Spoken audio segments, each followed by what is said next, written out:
Şimdi sadece ne? Unla sudan maya yapıyoruz. Çay kaşığıyla silmem, tuzuna şeker. 3 yemek kaşığıyla başlayalım inşallah. 3 oldu. Bir tane daha döken bir karıştıralım. Mayamız inşallah güzel olacak. 6 yemek kaşığı su döktüm. Evimizin en sıcak yerine koyacağız. Mayamıza bir bakalım. 2 yemek kaşığı su atıyorum. 2 yemek kaşığı da un atıyorum. Kapatıyoruz. Besledik. 24 saat sonra bir tane daha bakacağız. Örteceğiz. Evimizin sıcak yerinde bekleteceğiz. Bu mayamız da bayağı maşallah gözlenmiş. 2 kaşık su koyuyorum. 1 2 3 kaşık da un koydum. Kapatıyoruz mayamızı. Sıcak bir yere koyuyoruz. Sadece suyla unun mayası bayağı bir canlanma var canlarım. Şimdi bunu besleyeceğiz. 3. günü. Bayağı da güzel de görünüyor. Şöyle.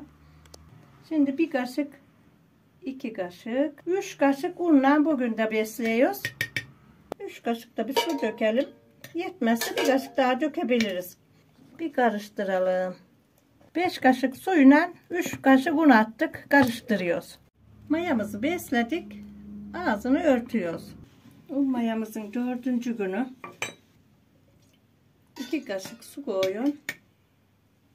Bayağı cıvıdı bu. Acıktı diyeyim gali.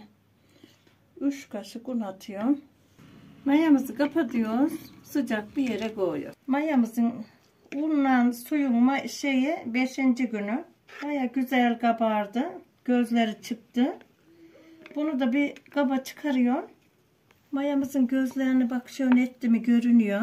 Esas ekşi maya unla su. 1 yemek kaşığı, 2, 3 yemek kaşığı un atıyorum. 3 yemek kaşığı da su atıyorum. Bir karıştırın. Güzel oldu. Ön mayayı yapacağız inşallah ya. 24 saat sonra. Mayamızı besledik. Şimdi bunun kapağını kapatıyorum. Sıcak bir yere koyacağım. Un mayamızın 6. günü gerçekten çok güzel oldu. Bunun tadı başka oluyor. Ekmek yapmaya hazır. Deneyin canlarım. Gerçekten çok güzel oluyor. Kanalıma abone olmadıysanız lütfen abone olun. Yorumlarınızı bekleyin. Ekşi mayam çok güzel oldu. Yazarsanız çok sevinirim. Ekmeği etmeye hazır mayamız.